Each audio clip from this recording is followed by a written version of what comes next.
Hey, everybody, it is Jason Smith, and I just wanted to share a little bit of my day with you all today. And as you can see in the title, it says playing too much, right? Playing too much.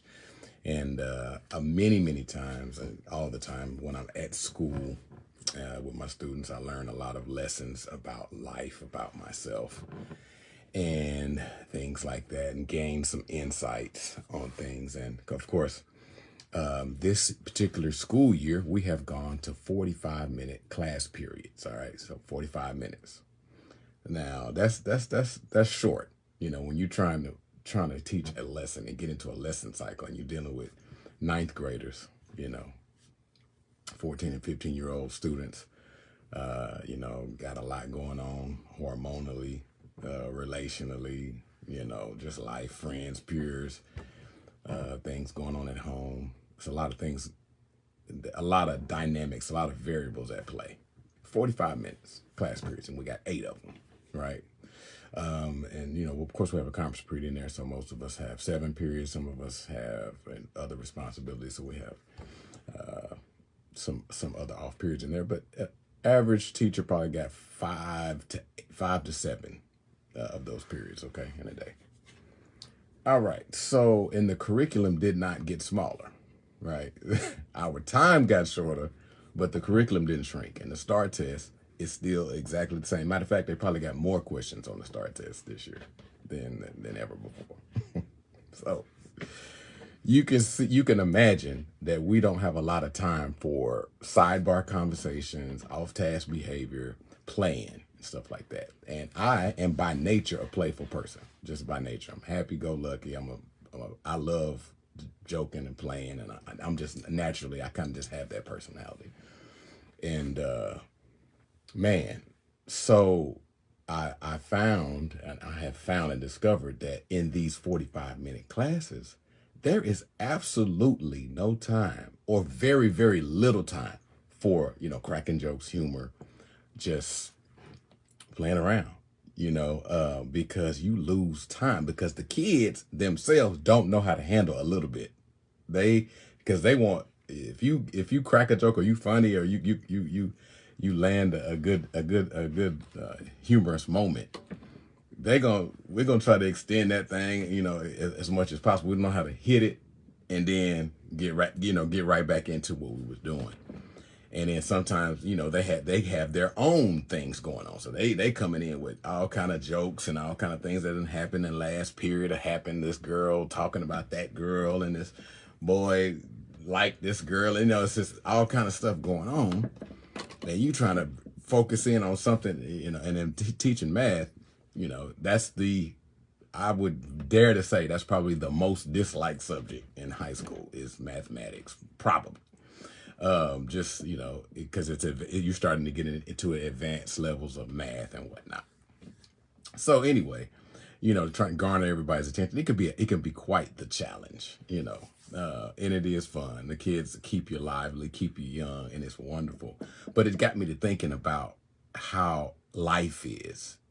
We as human beings, we're always looking for the downtime. We're always looking for that moment of, the light moments, things that make us laugh. Some of us can make us laugh to keep from crying, and etc. Things like that. And we missed some of the more serious, or the more important things in life, because we are off task. God created us with a purpose. He created us in his image and in his likeness, to extend his kingdom here on the earth. We are his representatives. We're not our own, right? But we just want we want to see how much fun we can have, or how much off-task behavior we can dwell in or live in without missing heaven, or without, getting some type of judgment or repercussion in our lives. How much can we do and still, get our work done? That's kind of a theme too in class too. People can be quote unquote getting their work done, but they're talking while what they're really doing is not work. They're copying off the board, or something, they're copying off their friend, but they're still engaged in the social activity that they were engaged in prior to engaging with my content or the content that I'm laying down that day, right?